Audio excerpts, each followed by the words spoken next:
Welcome children.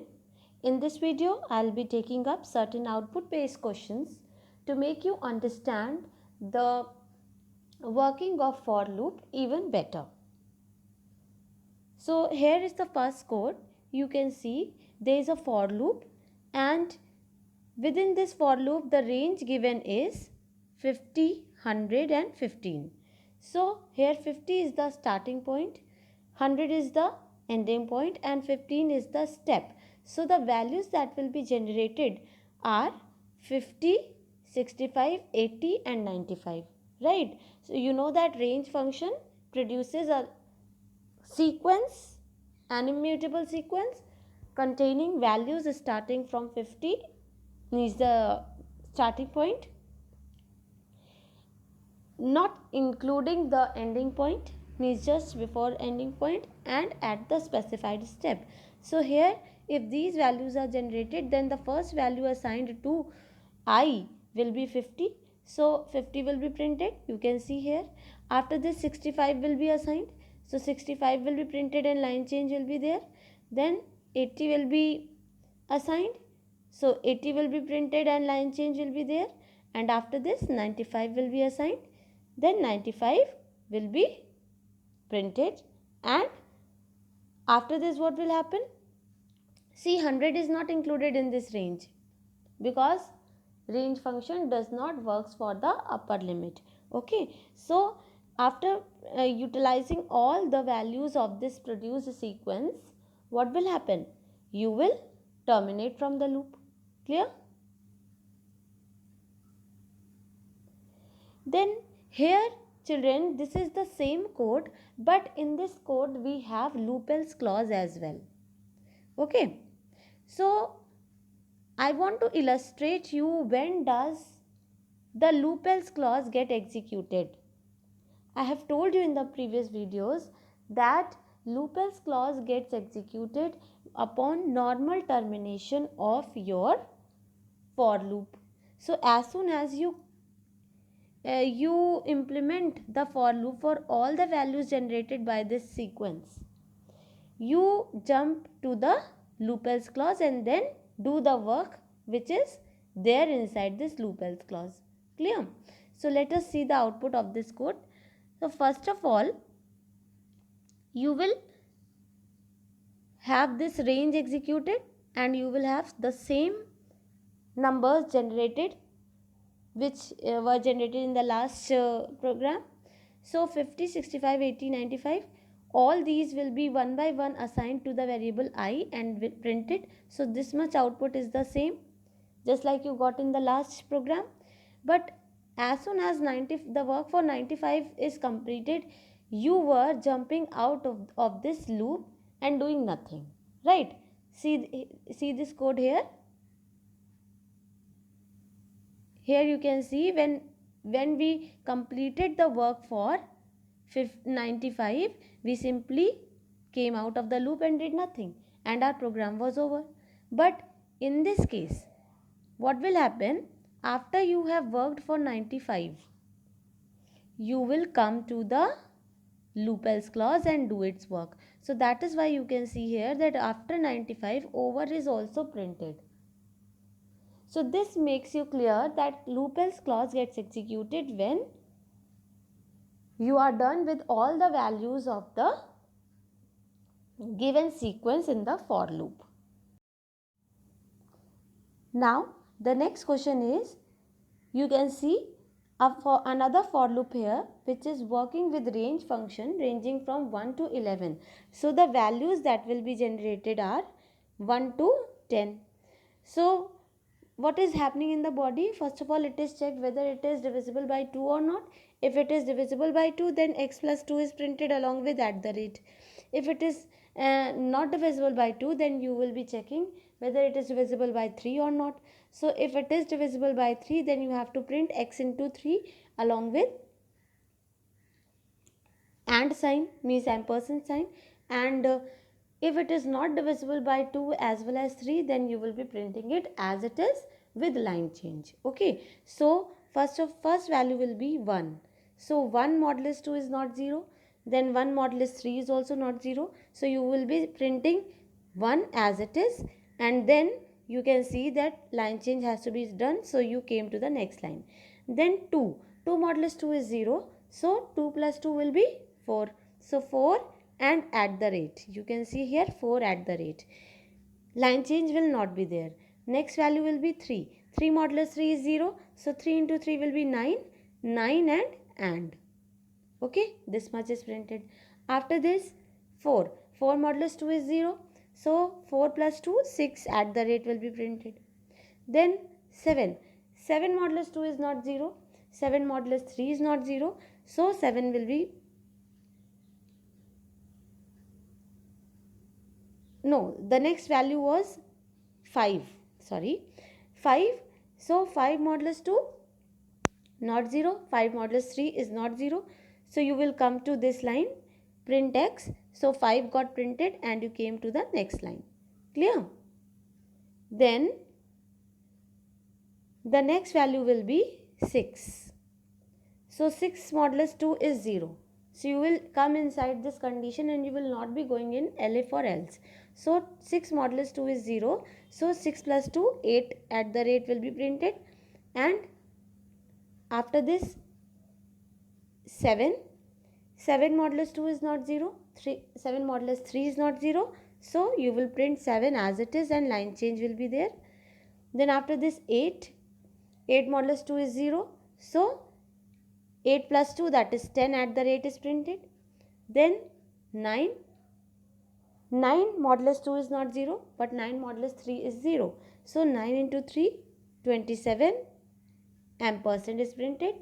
Clear?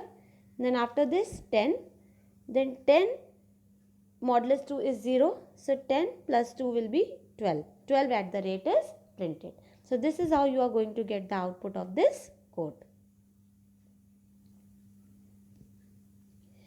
Next for loop you can see here, it is working from 20 to 2 at the step of minus 3. So this time the values generated will be 20, then 17, then 14, 11, 8, then 5. After this the next value is minus is 2, which is not to be included. Clear? Now see, most important thing, that this range function, whenever it is there in the for loop, first of all you must see what all values it is generating in the sequence, and then you should start working with this for loop. So the condition is that if this value of x is between 8 to 15, then you have to print these, otherwise you have to print this along with at the rate, and if it is going in this condition, then you have to print it with the separator hash, and end argument is here line change. Okay, so first value is 20 is not in this range, so you will go in this condition, 20 at the rate will be printed. Clear? After this next value will be 17. So 17 is again not in this range, so 17 and at the rate will be printed. Clear? Then 14 is in this range. Now 14 you will come inside it, and 14 modulus 3 is 2.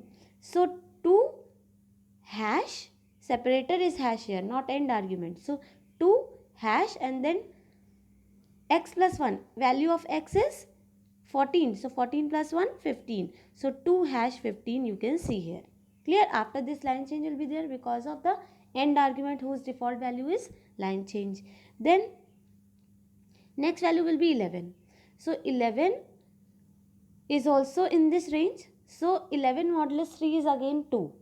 So 2 hash, then 11 plus 1, 12. See, this much is printed and line change is there. Then 8 is also in this range. So 8 modulus 3 is 2. So 2 hash, 8 plus 1, 9. This much is printed, line change is there. And after this the last value is 5.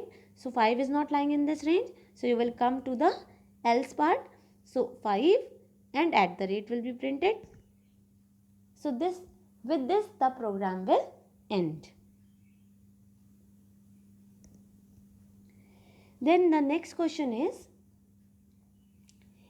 you can see in this question there is a for loop, but instead of range you are having a string here. So one element of this string will be allotted to x at a time, and you will be checking these conditions and doing the work accordingly. So the conditions are that if it is a lowercase alphabet, you have to print small. If it is a digit, you have to print digit. If it is uppercase alphabet, you have to print capital. Otherwise, you have to print special. So see here, the first character is A. So A is a small case letter. So see, small is getting printed and line change is there. Then capital B is there. So you will come in this condition and capital will be printed. Then 4 is there. So 4 will be going in this condition. So digit will be printed C. Then small c, again you will be entering this condition and small will be printed. You can see here. Then after this, capital D will go in this condition and capital will be printed, correct. Then at the rate will be going in this condition, because it is not a small case alphabet, it is not digit, it is not capital alphabet, so it has to go in else part, so special is printed. Then 1 is a digit, so you go in this condition and digit is printed, and 3 is also a digit, so digit is printed.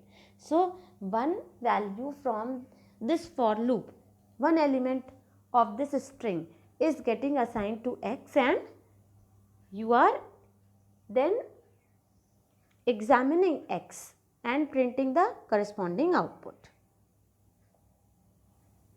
Then the last question is, you can see here I have given a list in B, and then I have used range function also. So range function will be producing values as 0, 1, 2, 3, 4. Okay. So first of all, 0 will be assigned to x. So what we are doing here? Bx. You have already learnt in the previous chapter that how to access the elements of any list. Okay. So for that you have to write the name of the list and within square brackets you specify the index. So Bx will here mean B0. So B0 is 20. 20 modulus 5 is 0. Clear? So 20 plus 3 means 23 will be printed. Correct? Along with line change. Then next value is 45. Next value will be 1. Sorry. So 1 is assigned. So B1 is 45. 45 modulus 5 is also 0. So 45 plus 3, 48 is printed. Then next value is 2. When 2 is assigned, then B2 is 33. But 33 modulus 5 is not 0. So you will come in this line. So 33 is printed and hash is printed. Clear? Then 3. B3 is 56. 56 modulus 5 is also not 0. So 56 will be printed as it is along with hash. Correct? Then 4 will be assigned. Then 4 is B4 is 10. 10 modulus 5 is 0. So Bx is 10. 10 plus 3, 13. And line change is there. So this is how this program is going to produce the output. So these were certain questions, children, just to make you understand the working of for loop. I hope all of you must have understood these questions. And with this, I'll finish this lecture. I hope you must have understood. Thank you so much.